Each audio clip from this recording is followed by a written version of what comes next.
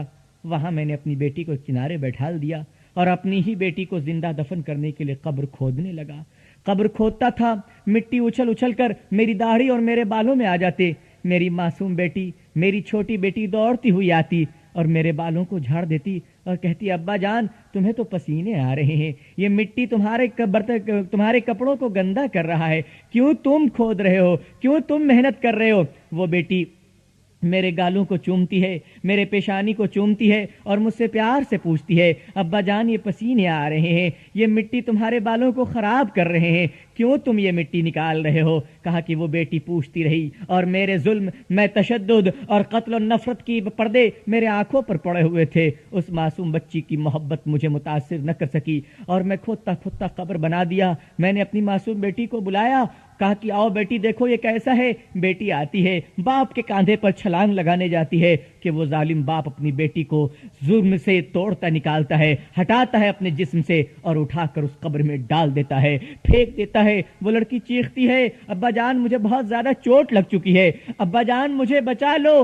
میرا کیا جرم تھا، میرا کیا پاپ تھا، اے میرے باپ تم مجھے کیوں دفن کر رہے ہو؟ کہا کہ وہ بیٹی چیختی رہی اور میں اس کے جسم پر مٹی ڈالتا رہا، وہ چیخ چیخ کر روتی رہی اور میں نے اس کو زندہ دفن کر دیا۔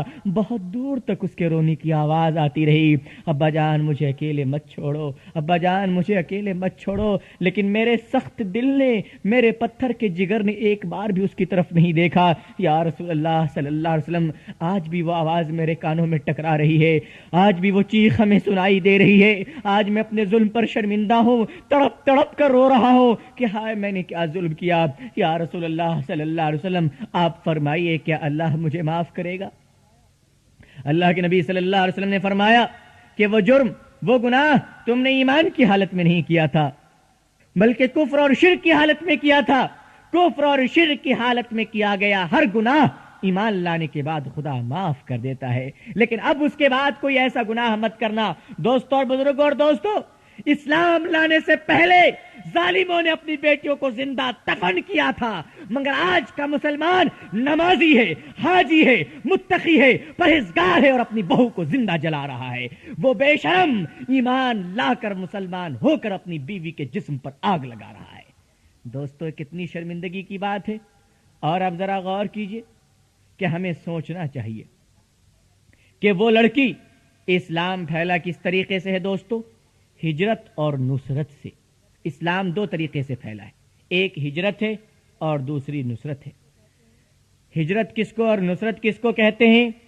حضور صلی اللہ علیہ وسلم اسلام کی تبلیغ کے لیے، دین کی محنت کے لیے، کلمے کی دعوت کے لیے اپنے وطن مکے کو چھوڑ دیا۔ انہوں نے اپنے رشتہ داروں کو چھوڑا، صحابہ کرام نے اپنے ماں باپ کو چھوڑا، چھوٹے چھوٹے بچوں کو چھوڑا، جاگیر، دولت اور مال، اور وہ اپنی در و دیوار جہاں ان کے صبح و شام گزرے تھے، وہ کھجور کے خوبصورت باغ جو کمانے کھانے کا ذریعہ تھا، وہ مکے کی وادیاں، وہ حجاز مقدس کی سرزمین، وہ ریگستان جہاں بچپن سے لے کے جوانی کا وقت گزرا، جہاں جوانی سے لے کے بوڑھاپے کی عمر گزری۔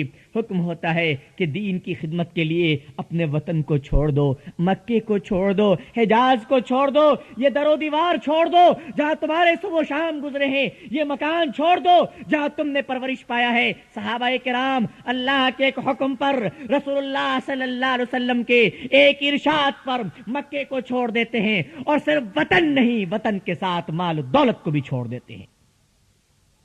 بے یار و مددگار ساری دولتوں کو چھوڑ کر، اپنے صبح و شام گزرے تھے وہ در و دیوار کو چھوڑ کر صحابہ کرام ہجرت کر گئے، مدینے آ گئے۔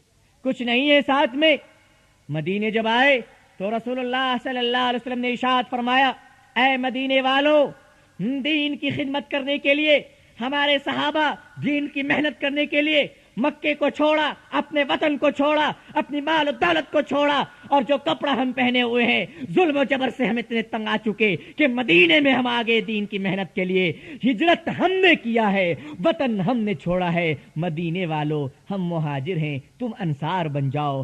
ہم نے اپنے وطن کو چھوڑا ہے، تم اپنے وطن کو ہمارا وطن بنا دو۔ ہم نے اپنے بھائیوں کو چھوڑا ہے، تم آؤ میرے بھائی بن جاؤ۔ ہم نے سب کچھ چھوڑا ہے، تم ہمیں کیا کیا دے سکتے ہو؟ مدینے والوں نے کہا یا رسول اللہ صلی اللہ علیہ وسلم، مہاجر کا ایک ایک انسان ہمارا بھائی ہے۔ صحابہ نے ہجرت کیا تو مدینے والوں نے نصرت کیا، مہمان نوازی کی۔ بھائی یہ مکان تمہارا ہے، یہ دولت تمہاری ہے، یہ جائیداد تمہاری ہے۔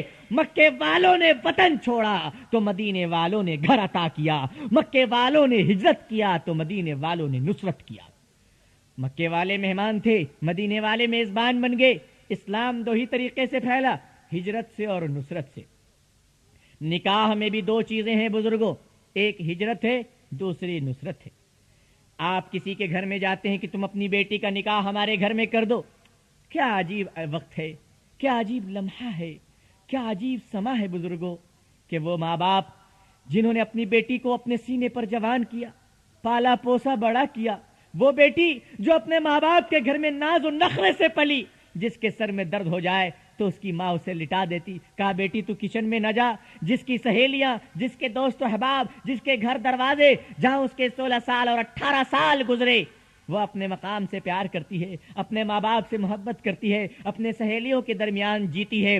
لیکن جب تم اپنے گھر سے جاتے ہو، ایک شہر سے دوسرے شہر جاتے ہو اور اس کی بیٹی کا ہاتھ مانگتے ہو، تو قربان جاؤ اس ماں باپ پر، اس لڑکی پر، کہ وہ تمہارے گھر کو بسانے کے لیے، وہ تمہارے گھر کو آباد کرنے کے لیے، وہ تمہاری خواہشات کی تسکین کے لیے، پاکیزہ تسکین کے لیے، وہ تمہیں نسل اور پاکیزہ اولاد فراہم کرنے کے لیے، وہ لڑکی اپنی محبت کو قربان کرتی ہے، اپنے ماں باپ کے پیار کو قربان کرتی ہے، بچپن سے لے کر جوانی کے سہیلیوں کو قربان کرتی ہے، اور سب کچھ چھوڑ کر، اپنا گھر چھوڑ کر، اپنے ماں باپ کو چھوڑ کر، اپنی سہیلیوں کو چھوڑ کر، اپنے چھوٹے چھوٹے بھائی بہنوں کو چھوڑ کر وہ تمہارے گھر میں آ جاتی ہے۔ نیا دروازہ ہے، نئی دیواریں ہیں، نیا چھت ہے، نئے لوگ ہیں، وہ سب کچھ چھوڑ کر تمہارے گھر میں آتی ہے، تمہارے گھر کو جنت بنانے کے لیے، تمہارے گھر کو آباد کرنے کے لیے، تمہیں نیک اور پاکیزہ اولادیں دینے کے لیے، تمہارے گھر میں سکون کا ماحول پیدا کرنے کے لیے،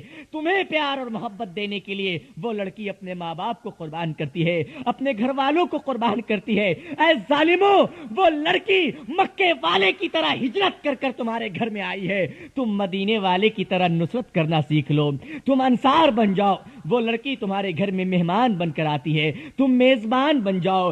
وہ مہاجر بن کر آتی ہے، تم انصار بن جاؤ۔ مہمان سے یہ نہیں پوچھا جاتا ہے کیا تو کھانا لے کر آئی ہے، مہمان سے نہیں پوچھا جاتا ہے کیا تو روٹیاں لے کر آئی ہے۔ مہمان کا کام آنا ہے، میزبان کا کام ہے کہ اس کی مہمان نوازی کریں، اس کی دیکھ بھال کریں، اس کی بہتر سے بہتر ہم پورے نار و نفقے کا خیال کریں۔ بزرگوں اور دوستوں، الٹا ہو گیا کہ ہمارے گھر میں جو مہمان آتا ہے اس سے ہم کہتے ہیں کھانے پینے کا سامان لے کر آؤ۔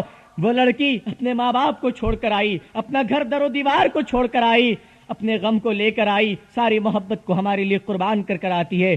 الٹا ہم اس سے کہتے ہیں اور دولت دو ہمیں۔ ہونا تو یہ چاہیے کہ اس کی اس محبت کے بدلے ہم اس محبت کا بدلہ تو نہیں دے سکتے، مگر اس کے ماں باپ کو اپنے ماں باپ کی طرح درجہ دیتے، ان کی عزت کرتے، شادی کے اخراجات ہم اٹھاتے اور کہتے یہ نکاح ہم نے کیا ہے، آپ نے اپنی بیٹی دے دی، اس سے بڑی دولت اور کیا چاہیے دوستوں اور بزرگوں۔ لیکن بزرگوں، یہ حالات کیسے بدلتے چلے گئے، آج کیسی حالات پیش آ رہے ہیں، آج جہیز کی لعنت کس کس طرف چلے جا رہے ہیں۔ ہر کوئی پڑھ رہا ہے اب آیت جہیز کی، ہر کوئی پڑھ رہا ہے اب آیت جہیز کی، ناسور بن چکی ہے یہ دولت جہیز کی، زندہ جلائی جاتی ہیں لاکھوں کنواریاں، دنیا سے ختم کر دو یہ لعنت جہیز کی۔ میرے نوجوانوں، اٹھو اور اس لعنت کے خلاف کمر باندھو، اس لعنت کے خلاف آواز بلند کرو، اور گھروں میں زندہ لڑکیوں کو جلنے سے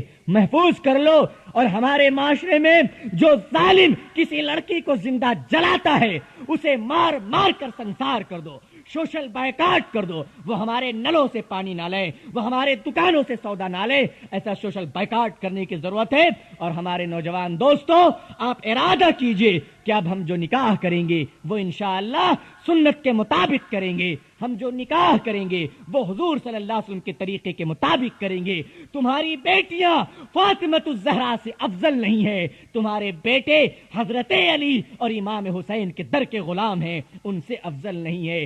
اندازہ تھا کہاں اسے اپنی تھکان کا، اندازہ تھا کہاں اسے اپنی تھکان کا، پنجرے میں ہے جو قید پرندہ اڑان کا، کچھ حادثے جو نکلے اماں کی تلاش میں، کس نے پتہ بتا دیا میرے مکان کا۔ جہیز میں آج ماں باپ اپنی بیٹیوں کو قرآن دے رہے ہیں، مگر اس کی زندگی میں قرآن کے زیور دینے کی کوئی فکر نہیں ہے۔ بیٹیاں جوان ہو جاتی ہیں، اسکرٹ پہن کر ماں باپ کے سامنے کالج اور یونیورسٹیاں جاتی ہے، اپنے بوائے فرینڈ کے ساتھ ماحول کو آباد اور برباد کر رہی ہے۔ لیکن کبھی آپ نے سوچا کہ ہم نے جس بیٹی کو قرآن جہیز میں دیا ہے کاش کہ اس کی زندگی میں بھی قرآن دے دیں تاکہ گھر میں سکون کا ماحول پیدا ہو۔ لڑکیوں کو بھی چاہیے کہ وہ اپنے شوہر کی قدردانی کا طریقہ سیکھیں، اور ماں باپ کو چاہیے کہ وہ اپنی بیٹی کو دینی تعلیم کے زیور سے آراستہ کریں۔ جب تک ان کو دینی تعلیم نہیں تو یہ جہیز میں آنے والا قرآن الماریوں میں لاک ہو جاتا ہے، زیور کی طرح بند رہتا ہے، کبھی وہ قرآن کھولنے کی جرت نہیں کرتی، اس لیے کہ ماں باپ نے قرآن دکھاوے کے لیے معاشرے میں دیا ہے، بیٹی کو کبھی قرآن نہیں پڑھایا۔ انگریزی میں پڑھاتے ہیں، ہم میگزین دیتے ہیں، اسٹار ٹیلی ویژن کے سامنے اپنی اولادوں کو برباد کرتے ہیں۔ آج ماحول میں کیا ہوگا؟ یہ لڑکیاں بھی جب بدتمیزی کا مظاہرہ کرتی ہیں، اپنے شوہروں سے لڑتی جھگڑتی ہیں تو وہ ماحول جہنم بن جاتا ہے۔ بزرگوں اور دوستوں، حالات کشیدہ ہو جاتے ہیں، اس لیے دینی تعلیم کا دینا فرض ہے، ماں باپ پر لازم ہے کہ وہ اپنی بیٹیوں کو دینی تعلیم سے آراستہ کریں۔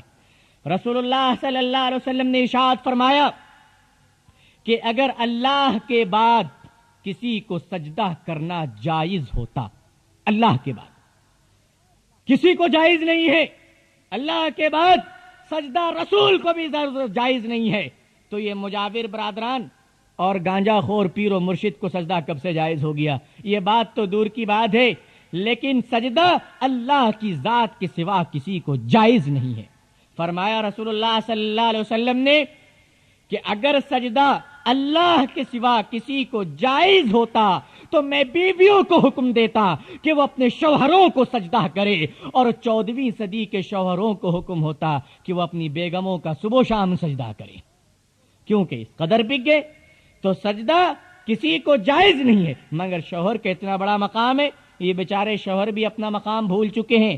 الرجال قوامون علی النساء کا یہ مصداق بھول چکے ہیں، بس یہ دیکھتے ہیں میرے گلے میں ٹائی کتنی لمبی ہے اور میرے پاؤں میں جوتے کتنے چمکدار ہیں۔ دوستوں اور بزرگوں، ان باتوں کو یاد رکھیے اور اس کے ساتھ ساتھ اپنی اولادوں کی صحیح تربیت کیجیے۔ جو ماں باپ اپنے بیٹے کے دین کے درمیان رکاوٹ پیدا کرتے ہیں، قیامت کے دن وہ ماں باپ جس نے ظلم کیا ہے دوسروں کی لڑکی پر اور اپنے بیٹے کو بھڑکایا اور بہکایا کہ تجھے جہیز لینا ہے، تجھے ظلم و تشدد کرنا ہے، وہ ماں باپ چاہے جتنا بڑا بھی نمازی ہو اور جتنا بڑا بھی حاجی ہو، قیامت کے دن اسے اس ظلم کے بدلے میں جہنم کی آگ میں چلنا پڑے گا، اسے کوئی نہیں بچا سکتا۔ میرے نوجوان دوستو، آپ کو اٹھنا ہے، آپ کو فیصلہ کرنا ہے، معاشرے کو پاک کرنا ہے۔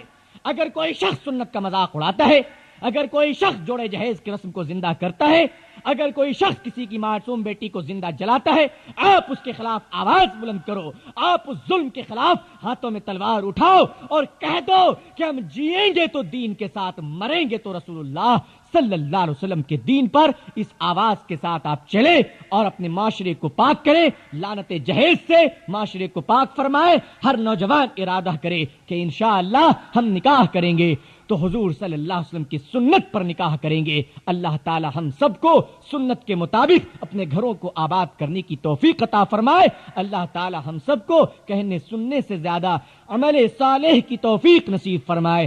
آخر دعوانا الحمدللہ رب العالمین، والسلام علیکم ورحمۃ اللہ وبرکاتہ۔